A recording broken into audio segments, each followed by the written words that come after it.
The season is lost for the Jets. The offense is terrible, and they are getting bottom of the league type quarterback play.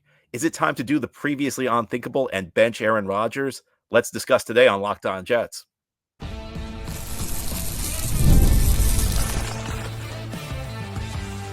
You are Locked On Jets, your daily New York Jets podcast. Part of the Locked On Podcast Network, your team every day. Welcome. This is the Locked On Jets podcast, part of the Locked On Podcast Network, your team every day. It's Wednesday, December 4th, 2024, and I'm your host, John B. from GangGreenNation.com. Thank you so much for making the show your first listen or first watch every day. Big shout out to everydayers. This is a daily podcast covering the New York Jets with new episodes each day through the week, Monday through Friday. And today's episode is brought to you by FanDuel. You could start the season with a big return on FanDuel because new customers can place a $5 bet. You'll get started with $150 in bonus bets if you win your first $5 bet. Visit FanDuel.com to get started. Well, today we have our weekly mailbag show. Each Wednesday, we try and do a mailbag with listener questions. Thanks to everybody who sent in questions. Let's begin with a hot topic. John, we've seen the Colts and Broncos bench Matt Ryan and Russell Wilson, who are likely Hall of Famers. Aaron Rodgers is obviously on another level as to an all-time great quarterback. How do you think the Jets should handle this? I think it would be worthwhile to see Tyrod Taylor, who may be a candidate to start next season. However, do they really want to embarrass Aaron Rodgers by benching him in what are likely his final NFL days? The Jets don't really owe Aaron anything, but I would imagine it's still tough to do given who Rodgers is. And I think that's true. I think it would be very difficult to bench a quarterback of Aaron Rodgers' stature. As you mentioned, I don't know that Matt Ryan and Russell Wilson are necessarily going to the Hall of Fame, but they obviously were established quarterbacks in the NFL who had played well for a long time. Wilson was a Super Bowl winner. Ryan was a former MVP, but Aaron Rodgers is an all-time great. Aaron Rodgers is a first ballot Hall of Famer. He is a 4-time MVP. He is one of the top 15 quarterbacks of all time, maybe even one of the top 10 quarterbacks of all time. Benching him would be quite a bold move right now. And, there are a couple layers to this decision. The first is that it's just crazy that we're at this point. I mean, of all the possibilities entering the season, and look, I felt like there were some possibilities for the season to go really bad. I felt a little uneasy how everybody was convinced this was going to be a great team because there were some clear flaws with this team and there were some clear worry points entering the season. But even in those bad scenarios, I never thought we'd be in December and talking about potentially putting a healthy or relatively healthy Aaron Rodgers on the bench. It speaks volumes about how this season's gone. I think a normal quarterback would be benched at this point because Rodgers is just playing terrible football. His 4 straight games, his yards per attempt is under 7 yards. He cannot complete deep balls. He doesn't even try and throw the deep ball. He's become a real check down artist at the quarterback position. It's ugly. And I think a normal quarterback would be benched. Now, I think if the Jets had drafted a quarterback this year in the early rounds, it would be the obvious move because then you want to get reps for the young guy. With the season loss, this is a low pressure opportunity. Wins and losses don't really matter at this point. So it's a chance to use it as developmental time for a young quarterback. So that would be an obvious move. If the Jets had, say, Jordan Love, if the Jets were where the Packers were a couple years ago and had Jordan Love, or if the Jets were where the Packers were 19 years ago when Aaron Rodgers was a rookie and Brett Favre was their starting quarterback. If they had drafted a young quarterback early, this would be an obvious time to get him into games. Of course, the Jets did not draft a young quarterback early, and we could talk a lot about that, a lot about the short-sightedness of the Jets' approach over the last couple of years, because I felt heading into the draft, they should have been looking to draft a quarterback. But they did not. They drafted Jordan Travis. Now, if Jordan Travis was healthy, I'd still say throw him in there. Get him some experience, get him an opportunity to play against NFL-level talent. Get him used to the speed of the game, get him used to the complexity of defenses. I'd be all for throwing Jordan Travis in there. The problem, of course, is Jordan Travis is not healthy, and it doesn't really sound like he's going to be healthy before the end of the season. So that leaves Tyrod Taylor as your option. And the question, mentioned Tyrod as a potential starter for next season. I don't see Tyrod as starting material. I mean, it's been 8 years since Tyrod Taylor was a full-time starter in this league. He's bounced around as a backup. 35 years old now, and he's a 35-year-old who, in his prime, was just okay. I mean, he was a fine stopgap starter. It wasn't anything special. Now, again, that was 8 years ago. He was also a guy who depended a lot on his legs and his mobility. And while Taylor probably brings you more mobility-wise than Aaron Rodgers does at this point, I think it's fair to say at 35 years old, his mobility is probably steeply declining. The reason Tyrod Taylor was brought in was quite simple. The Jets had an offensive coordinator in Nathaniel Hackett entering the season who didn't want to do his job. And this might sound harsh, but I think that's what it is, because Aaron Rodgers controls so much at the line of scrimmage. I mean, Aaron Rodgers essentially runs this offense. And as much as we complain about Hackett and Downing, Rodgers is really the guy who's in control of the offense. And that's one of the reasons he liked Hackett is Hackett let him do whatever he wanted. When Aaron Rodgers went down last year, the Jets had a different situation. They had a young quarterback in Zach Wilson who obviously was not ready to be playing in the NFL. If he gets a couple of years on the bench to develop, who knows? But he was not ready to play, and he needed a lot of help. And Hackett refused to provide it. Hackett, was almost like, "What, you want me to do something? You go out there and be Aaron Rodgers. You would go out there and run the offense the way Aaron Rodgers does. Well, how do you expect me? What am I? You think I'm getting paid to work?" That's essentially the stance Hackett took. If you have an offensive coordinator who doesn't want to do his job, you need a veteran in there. So if Aaron Rodgers goes down, you wanted to have a veteran quarterback in there who could, at least know how to set the protections, who knew where the ball needed to get on the first read if there was a blitz, things along those lines, things veteran quarterbacks can do that young quarterbacks can't do. So if you're going to have an offensive coordinator who refuses to do work and to help, and again, I know this sounds harsh, but that's essentially what we've heard from the Jets as far as what Aaron Rodgers' role in the offense is. If you needed that guy for a couple of games, Tyrod Taylor would suit you. I don't think Tyrod Taylor's a starting material going forward. I don't think the Jets would out and out bench Rodgers. Now, I could be wrong. They've proven me wrong all season. This has been a very erratically run franchise during the 2024 season, to say the least. I think what would happen is we know Rodgers is, he's not. I don't know if he's injured per se, but he's playing. He's banged up a little bit. He's been playing through some bumps and bruises. I think they may, pull a situation if they really want to get him off the field where he goes to IR. And it's just, his knee's not really that good, so we'll put him on IR, even though it may not be at the level of an injury that you'd normally place a player on IR. I think that's the direction the Jets would go if they were just tired of him and wanted to move on. I mean, I get it. Like, part of me just wants to see him. Part of me is so frustrated with the season, frustrated with him, that I kind of want to see him embarrassed. I want to see him on the sideline with the baseball hat and holding the clipboard, but I don't know what good it would actually do. I mean, we know these games don't matter at this point. I mean, to the extent these games matter, it's A, for draft positioning, and B, to get young players some reps like Olu Fashanu.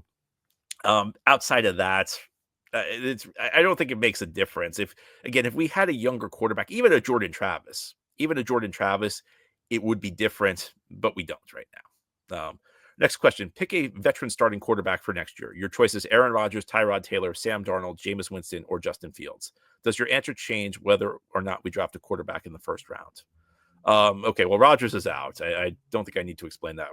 We have to move on from Rodgers. This team cannot move forward as long as Aaron Rodgers is still in the building, because Aaron Rodgers is not going to accept a role. First of all, Aaron Rodgers can't really play anymore. But second of all, he's not going to accept a role where, we're getting rid of Devontae Adams, we're getting rid of Allen Lazard, where he's no longer in control.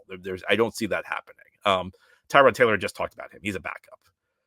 Sam Darnold's not coming back. If you're Sam Darnold, why would you come back to the Jets after, you've essentially spent, the last couple of years, you spent every year since 2021 trying to shake off what the Jets did to you. Now you're going to come back to the Jets after you've had some success in the league. And also, look, if you look at what Sam's doing, he's in an ideal situation. He's giving you about middle of the pack production. So I think Sam's like a low level starter, high end backup at this point. Jameis Winston, Justin Fields, I think those are probably going to be the two best options. And I think even if you expand the search to veteran quarterbacks who will be available, those would be the two guys. I mean, I'd almost say maybe bring in both. And because that Winston, neither guy's going to play well enough to justify starting a full 17-game season. So you just go back and forth between these two guys. They both bring different things to the table. Winston is a real gambler. I mean, Winston is, the Brett Favre cliche, the gunslinger. He'll probably throw 30 touchdowns and throw for 30 interceptions. Well, maybe not that many, but and then Fields brings you a lot with his legs. And I don't know, maybe you use them as a tandem or something. Neither's a really good option. I think they're both the kind of guys, and this is especially true of Winston. This has been true of Winston during his career. I think it's going to start being true of Fields going forward. These are two guys who are good enough to have a job, but never good enough to keep a job. And so, I mean, I might just bring in a tandem. I don't think I draft a quarterback in the first round this year, because I just don't think the Jets as a franchise right now are equipped to develop a quarterback. I think any quarterback who comes here is going to have a very difficult time because of the way the franchise is run right now. I think the Jets need to get their ducks in line. The Jets need to get this house in order right now.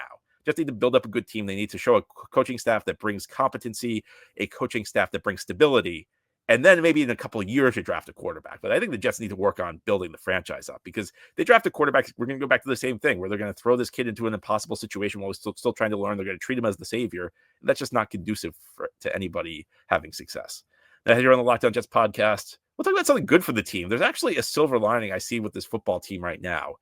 It's something that should carry it into future seasons too. And I'll tell you what that is as we continue here on this Wednesday mailbag edition of Locked On Jets. Today's episode of Locked On Jets is brought to you by Prize Picks. Prize Picks is the best place to get real money sports action this season. With over 10 million members and billions of dollars in awarded winnings, Prize Picks has made daily fantasy sports accessible to all. You just pick more or less on at least 2 players for a shot to win up to 100 times your cash. Run your game all season long on Prize Picks, because you can now win up to 100 times your money on Prize Picks with as little as 4 correct picks. Sign up today and get $50 instantly when you play $5. You don't even need to win to receive the $50 bonus. It's guaranteed. Prize Picks is the best way to win real money this football season. Which players are going off, which ones aren't? Make your picks in less than 60 seconds and turn your sports opinions into real money all season long on Prize Picks. Download the app today and use code LOCKEDONNFL to get $50 instantly after you play your first $5 lineup. Again, download the app today and use code LOCKEDONNFL. It's one word with no space, LOCKEDONNFL, to get $50 instantly after you play your first $5 lineup. Prize Picks. Run your game. Today's episode of Locked On Jets is also brought to you by Skylight Frame. The holiday season is approaching. It's time to find gifts for your loved ones. Are you trying to find gifts for a group of people? If you come from a big family, it can be hard and expensive to buy each one a personal gift for the holidays. Planning to celebrate the holidays with your friend group and want to surprise them all with something a bit more special and meaningful than booze this year? Well, we've got the perfect gift for you. Skylight Frame is the touchscreen digital photo frame your whole family will love. Upload thousands of photos with your phone and watch them appear in seconds. It's easy to use. Setup takes less than 60 seconds. There's seamless sharing. You can invite friends and family to easily share photos via the free Skylight mobile app or email. No account or subscription required. And the touchscreen is a game changer. Swipe through photos, tap to see photos sent, tap the heart button to say thank you to the sender. And now, as a special limited time offer for our listeners, get $20 off your purchase of a Skylight Frame when you go to skylightframe.com/NFL. That's SKYLIGHTFRAME.com/NFL. Get $20 off your purchase now at skylightframe.com/NFL. Thank you so much for making Locked On Jets your first listen or first watch every day. Big shout out to you every dayers. This is a daily podcast covering the New York Jets with new episodes each day through the week, Monday through Friday. Let's continue now with our weekly mailbag. Our next question is from Chris. John, with Olu looking better in recent weeks, Simpson signed for next year, Tippmann under contract, and AVT coming up on the 5th-year option, any thoughts on how the line has looked overall this year and whether we have a realistic chance to have a good offensive line next year? I think that the offensive line has been a pleasant surprise this year. Maybe it's not a pleasant surprise because we were expecting a lot of parts of the team to be good. Was hopeful about the offensive line, but it's not just that the offensive line looks pretty decent this year. As you mentioned, there's a lot of reason for optimism for this unit next year. I mean, Fashanu's still a bit of a wild card. I don't think you could say he's a proven player yet, but I like the trajectory he's shown in the last couple of weeks. Now, he's a rookie. Rookies at the tackle position, especially the left tackle position, tend to struggle. They have bad moments. But the question is, do you see good moments? Do you see moments where you say, if he puts it together like that, he's going to be a good player? I think Sunday against the Seahawks was definitely one of those moments for Fashanu. And if he can lock down that left tackle position, it means big things for the Jets. In fact, I'm rooting for it for a lot of reasons. First of all, left tackle is a critically important spot for the Jets, and it kind of feels like they've been going it year to year since D'Brickashaw-Ferguson retired in 2016 because, we had Kelvin Beachum, and then we tried with Mekhi Becton, then Dwayne Brown was kind of a stopgap, and Becton didn't really work out. Now we've got Fashanu, and if he can lock down that position, it's a big deal because if that's a spot you don't have to worry about, it just makes offseason so much easier. Left tackle is a spot, if you don't have a good player, it can destroy your football team. You don't need a superstar there. You just need a guy who can play. Was D'Brickashaw-Ferguson ever really a superstar? I think there were maybe like 2 seasons where he was like a top 3 tackle. Other than that, he was just a really steady guy who held the position. It's more important to have just a solid player at left tackle than it is to have a superstar. Now, of course, we can hope Fashanu becomes an all-pro. I think a lot of people thought he had that potential when the Jets drafted him, but he doesn't need to be there to really help this team. Also, this is just personal. My God, I'm so tired of hearing about Brock Bowers. You know what? This was always a long-term draft pick. The reason the Jets passed on draft Brock Bowers was that they didn't have a starting tackle at either spot for next season. They had 2 33-year-old guys in the final year of their contract starting at their 2 tackle spots. They had to draft a tackle. So I'm tired of hearing about Brock Bowers. Look how good Brock Bowers has made. Brock Bowers is a great player. But look how Raiders aren't winning games because of Brock Bowers. This was a move made because you had to solidify the line. And I'm hoping Fashanu does that. And I really like what the Jets have done this year in the middle and the interior of the line. I think John Simpson's been a successful free agent signing. I think that's one of Joe Douglas's better signings. Been a really solid guy. I mean, the signing was met with skepticism, not unfairly. Simpson has not particularly been a spectacular player during his career, but he was on a clear upward trajectory, going from a guy who was, kind of an off-season signing, a guy who was like a, kind of a signing off the scrap heap, to starting for a really good Ravens team. And now he's turned into, I think, an above average left guard. And it's not like, I thought if Simpson played well this year, a lot of it would have to do with playing next to Tyron Smith, because we've seen in the past that sometimes if you play next to a great left tackle, it makes you look better than you really are as a left guard. Laken Tomlinson's a good example. Laken Tomlinson was really good in San Francisco playing next to Trent Williams. Wasn't so good with the Jets playing next to Dwayne Brown and Mekhi Becton and whoever else they were throwing out at the left tackle position. But despite the left tackle shakiness, John Simpson's had a good season. Joe Tippmann's, he's a solid center. Joe Tippmann's a good center. And AVT finally, I know he had a little injury a few weeks back, but AVT having a season where he's mostly staying healthy and playing pretty well. So you just have to figure out the right tackle position at this point. And that's a bit of a question mark because, Morgan Moses is in the last year of his contract. And I know the temptation might be, your first thought might be bring back Morgan Moses. I worry a little bit that Morgan Moses is on his last legs because he's always been the model of durability. And now, like 2 straight years, he's missed games and he's played through it. It's still been pretty effective, but the question is, when's that going to end? And I don't, as much as that, I talked about the trajectory of John Simpson going from a guy who was a reserve future signing to stepping into the starting lineup to now playing well.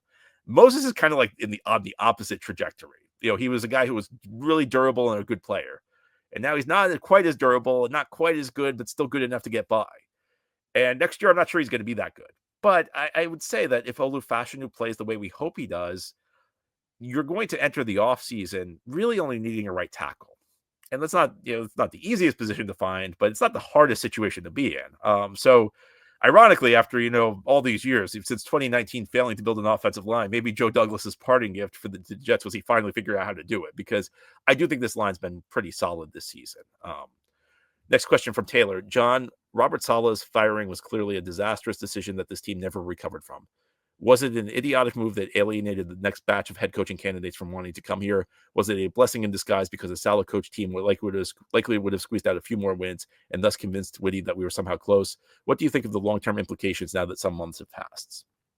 Well, I think it definitely hurts when you're trying to land a new head coach. Now, it doesn't mean the Jets necessarily will fail to land a good head coach. At the end of the day, there are only 32 NFL head coaching jobs, and it is the pinnacle of your profession. So you can't rule out that the Jets are going to be able to find a good head coach, but it creates extra obstacles because there might be, and this is the thing I think people miss. So I think sometimes people are a little dismissive of the idea that this stuff could impact the coaching search. If there's a guy out there who's choosy, a guy who's picky, like a Ben Johnson, who turned down every job last year when he was the hot candidate and decided to go back to Pittsburgh for another year to be the offensive coordinator. He's one example. There are probably going to be other guys out there. There are coaches out there who do worry about the situation they're in. And the thing they worry most about is the owner quality, because they know that, it's not that they're inheriting a bad team. They know, you're going to get a bad team if you're a first-time head coach. If the team was good, you wouldn't have a coaching vacancy. But the ownership is just erratic nature, and it goes beyond this. It goes it goes to what happened with Joe Douglas. It goes back to Mike McCagnon getting fired after the draft. And the problem is people say, well, they all deserve to be fired. And yeah, okay, they deserve to be fired. I said that myself. Look, I called for all these guys firing. I said Saleh should have been fired last year.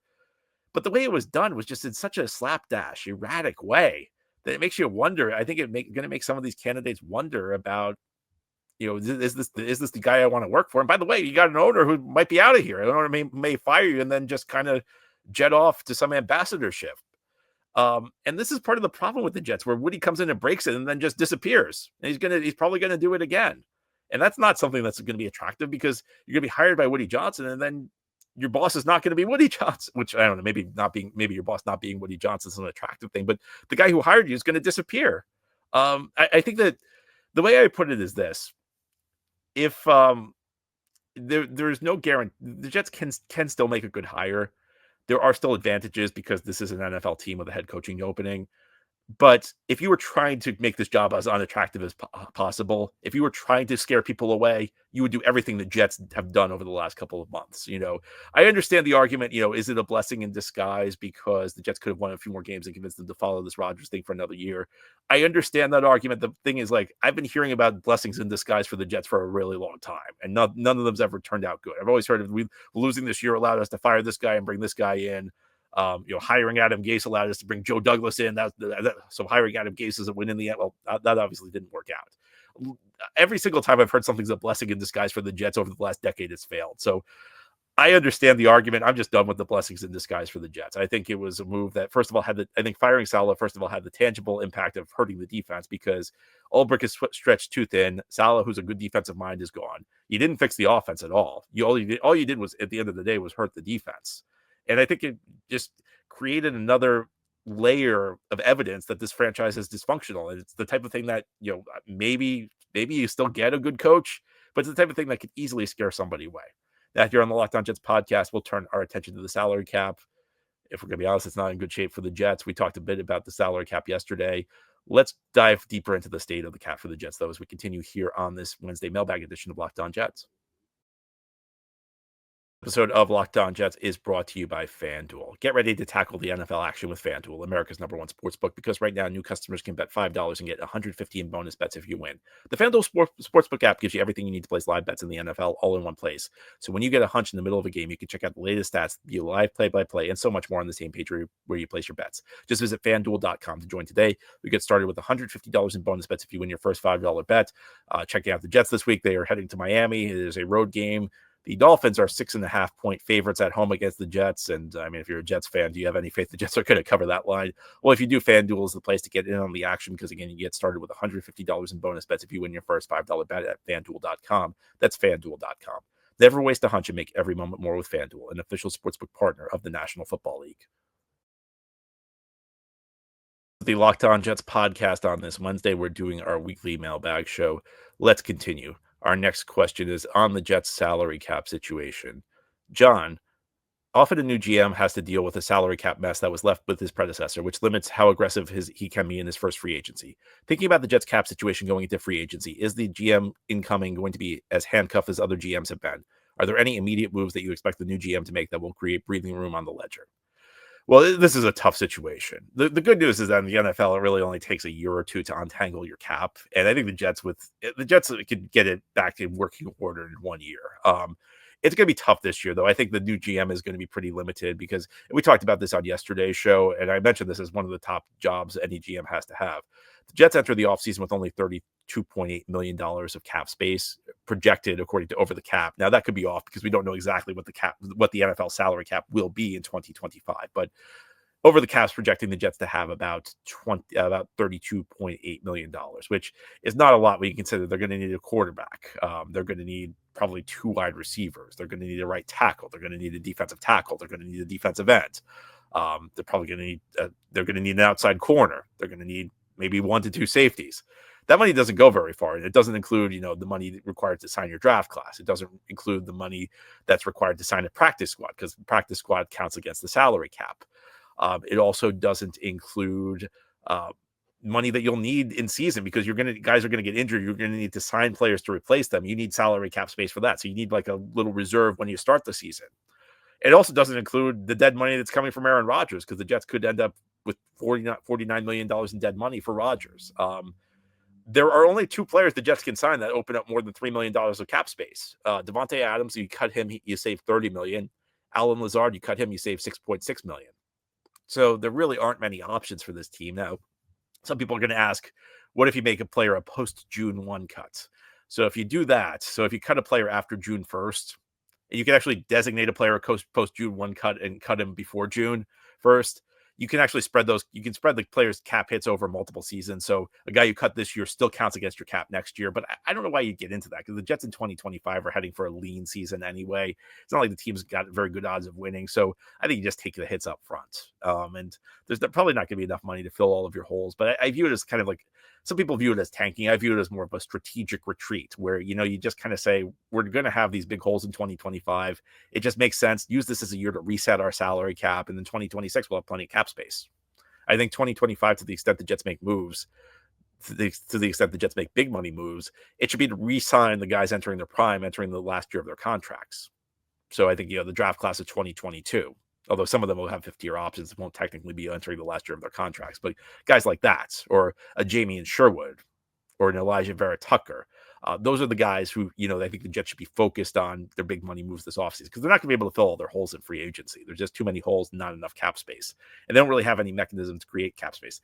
This is when the bill comes due. I mean, this is we talked about all in. What the Jets did this year is they lowered a lot of guys' cap hits in 2023 and 2024 and pushed them to 2025 because they were all in this year. They wanted to load up as many players as they could onto this team. So they lowered cap hit, they pushed them off to the future. The bill's coming due next year. And the team's just probably not going to be very good. And the good news is that if you do that next year, if you just use next year as a reset year, you'll be fine. You'll be fine going forward. You can get your cap into reasonable shape in really just one season. Our next question: assuming Tyron Smith does not play another down, were the incentives this year that he hit likely to be earned or not? Will there be additional dead cap or relief next year with these? So this is a question about Tyron Smith's contract, because if you remember when Tyron Smith signed his contract, there was only $6.5 million in salary, but there were incentives that could get up to $20 million. And so you may not be, if you're not familiar with how incentives work with the salary cap, incentives are either categorized as likely to be earned or not likely to be earned. And I think the league does that. I don't know exactly what they come into, how they come up with that, but essentially the league deems an incentive likely to be earned or not likely to be earned. And the way it works against the salary cap is likely to be earned incentives count against your salary cap. If the player does not hit them, you get a credit for that amount next season. So if Smith's incentives were likely to be earned, the Jets would be charged in 2024, and any incentive he does not hit would be credited to their 2025 cap.